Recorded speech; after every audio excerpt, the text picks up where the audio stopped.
I think that it's helpful to think of the Christian worldview as a web of beliefs, rather like a spider's web. In a spider's web, there are certain strands of the web that are very central to the web, and then as you radiate outward, you have strands that are further and further from the center.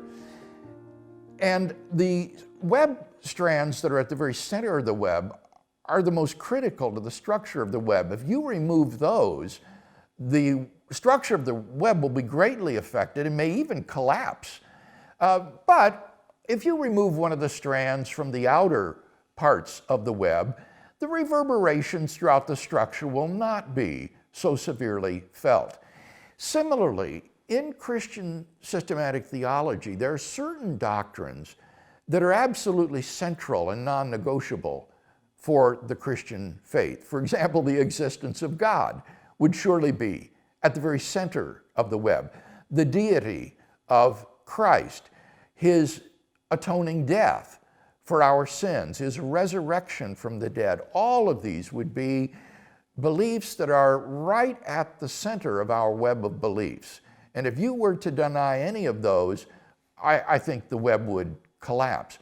By contrast, doctrines concerning the sacraments, the Lord's Supper and baptism, doctrines concerning eschatology, the last things, such as the return of Christ, the millennium, the great judgment, these kinds of doctrines are more peripheral on the web of beliefs and therefore not cardinal or core doctrines of Christianity.